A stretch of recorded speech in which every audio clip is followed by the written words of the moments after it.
Modi wave అంటే ఏమిటి? Modi wave అన్నా బీజేపీ వేవ్ అన్నా ఒకటేనా? మోడీ వేవ్ ప్రభావం తెలంగాణ పార్లమెంటరీ ఎన్నికల్లో ఉందా?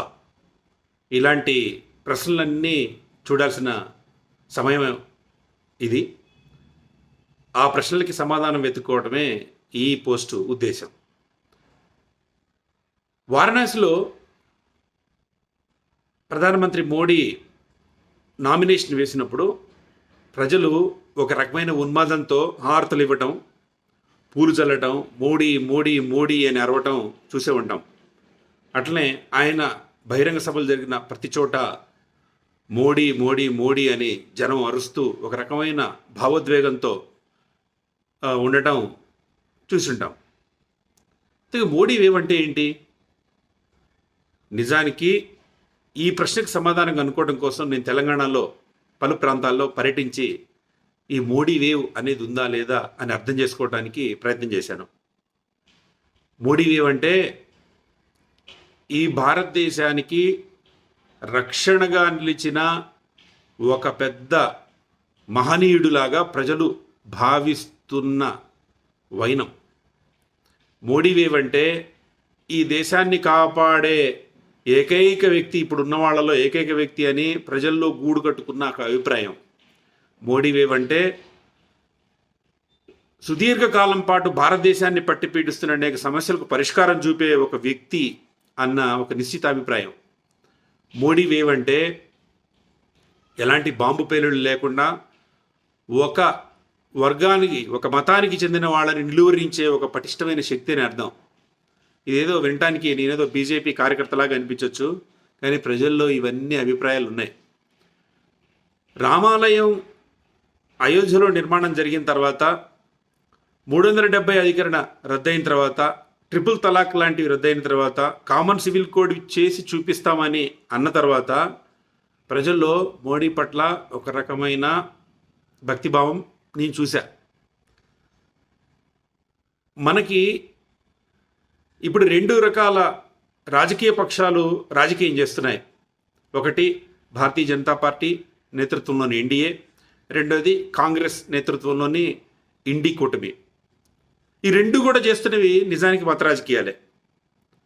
మెజారిటీ హిందువుల ప్రయోజనాలు కాపాడడం కోసం హిందుత్వ నినాదంతో రాష్ట్రీయ స్వయం సేవక్ బ్యాక్గ్రౌండ్లో ఉండి బీజేపీ చేస్తున్నది ఒక వాదనైతే, సెక్యులరిజం పేరుతో కొన్ని మతాలని మాత్రమే ఊరట కలిగించేలా, వాళ్ళని ప్రోత్సహించేలా, వాళ్ళ వైపు వాదన వినిపిస్తూ ముందుకు సాగుతున్న కాంగ్రెస్. ఎవరి తప్పు ఎవరిది ఒప్పు అనేది వాళ్ళ సిద్ధాంతాలు, వాళ్ళు ఎంచుకున్న మార్గాలు, వాళ్ళకి ప్రజల నుంచి లభిస్తున్న ప్రజాదరణ బట్టి ఉంటుంది. అయితే నేను కలిసిన ఓటర్లలో మోడీ పట్ల వ్యక్తిగత గౌరవ భావం నేను గమనించా. దీనికి కారణం ఏంటంటే, ఆయన ఒక వెనుకబడిన కులాల వర్గానికి చెందిన వ్యక్తి అయినా కావచ్చు, ఆయన ముఖ కవళికలు కావచ్చు, ఆయన ప్రసంగ తీరు కావచ్చు, ఆయన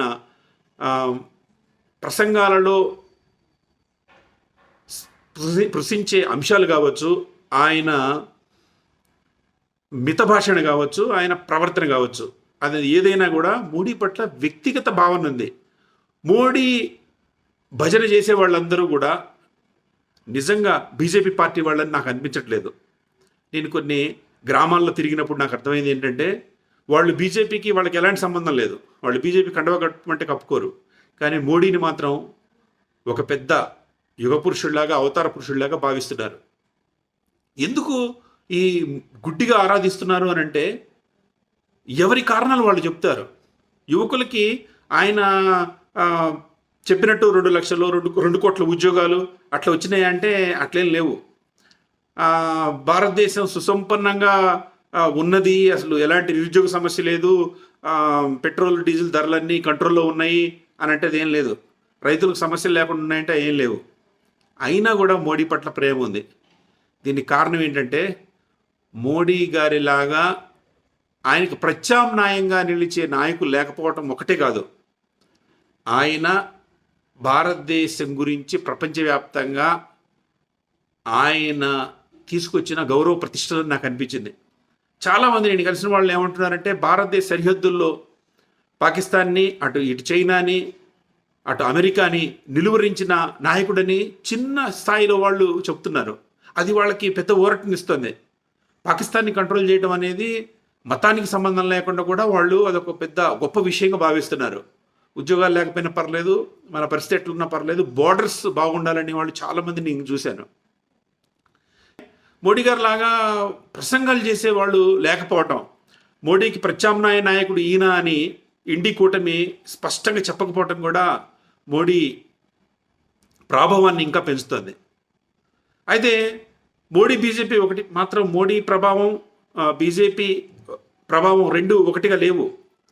ఈ మోడీ గారి స్థానంలో ఈ కిషన్ రెడ్డి గారు ఉంటే లేదా నడ్డా గారు ఉంటే ఇంత ఊపు వస్తుందని నేను అనుకోవట్లా. మళ్ళీ మోడీలాగా అంత పెద్ద ఊపుతో పనిచేయగల నాయకుడు యోగి అని జనం భావిస్తున్నారు. ఇదంతా ఎందుకు ఏంటి అని అంటే యూపీలో ఆయన కంట్రోల్ చేస్తున్న విధానం అనుకుంటున్నారు.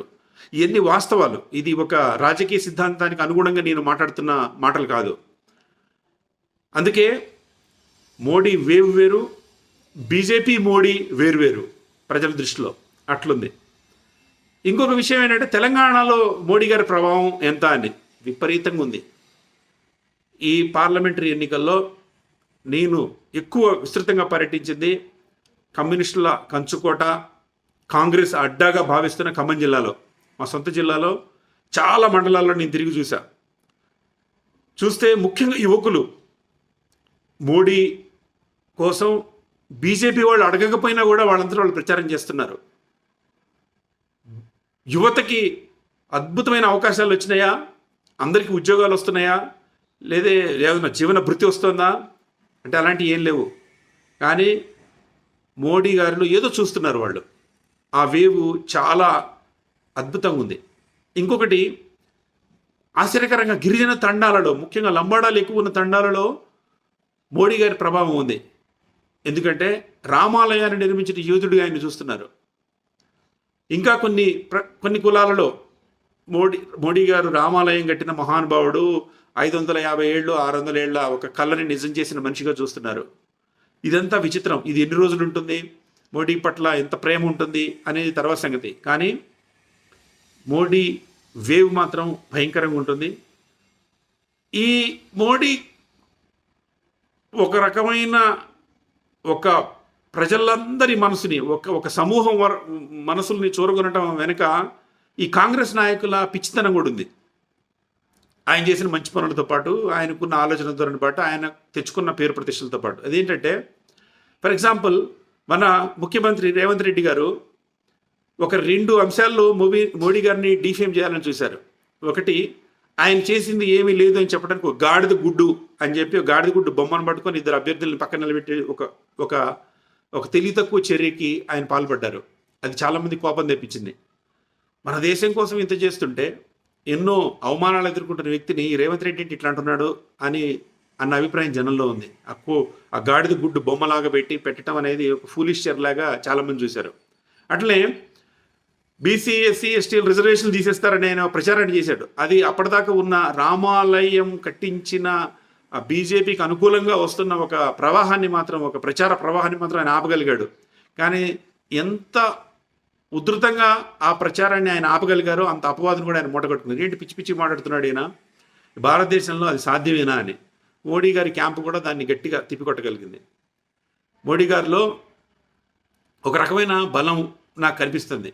బహుశా అందుకేనేమో మన అప్పటి ముఖ్యమంత్రి చంద్రశేఖరరావు గారు మోడీ గారి ఎదురు పడకుండా తప్పించుకొని తిరిగాడు. ఎవరో జ్యోతిష్కుడు చెప్తే తిరిగాడని ఏదో రకరకాల వార్తలు వచ్చినాయి. ఇంద్రుడు వాలికి కాంచనమాల వరం అని ఒకటి ఇచ్చాడట. దాంట్లో భాగంగా వాలితో యుద్ధం చేస్తున్న ఎవరైనా ఉంటే, ప్రత్యర్థులు ఉంటే, ఆ ప్రత్యర్థులు సగం బలం ఆయనకి పోరాడుతున్నప్పుడు వస్తుంటుందట. ఈ గాడిద గుడ్డు చూయించి మోడీ ఏం చేయలేదన్నా కూడా, ఆయన రిజర్వేషన్లకి ఎత్తేస్తాడన్నా కూడా, ఈయన ఎందుకు పనికిరానాడు అన్నా కూడా, ఎంత అన్నా కూడా, గింజుకున్నా కూడా తెలంగాణలో మాత్రం మోడీ గారికి అనుకూలమైన పవనాలు స్పష్టంగా ఉన్నాయి. ఆ వేవ్ ఈ జూన్ 4న వచ్చే ఫలితాల్లో రేవంత్ రెడ్డి గారిని ఆశ్చర్యపరచవచ్చు. చాలా చోట్ల చాలా చోట్ల అంటే మా ఏమాత్రం బీజేపీకి అనుకూలం లేదు అన్న చోట్ల కూడా బీజేపీ ఈసారి అద్భుతంగా రాణించబోతోంది, ఎక్కువ ఓట్లు పొందబోతోంది.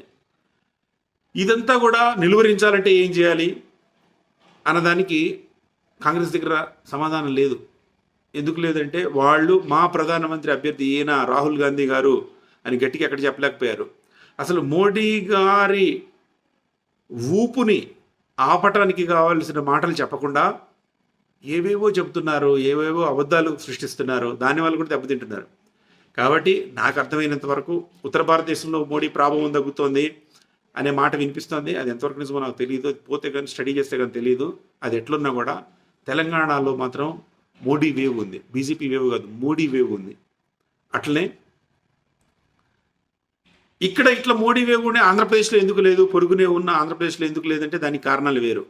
ఇక్కడ మోడీ వేవ్ క్రియేట్ కావడంలో బండి సంజయ్ గారు లాంటి వాళ్ళు చాలా అద్భుతమైన కృషి చేశారు. దీనివల్ల మోడీ వేవ్ విపరీతంగా ఉంది.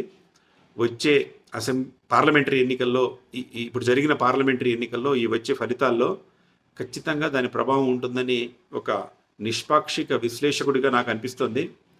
అయితే ప్రజల నుంచి మోడీ పట్ల ఉన్న అనుకూల పవనాలను చూస్తే మాత్రం చాలా ఆశ్చర్యం కలుగుతోంది.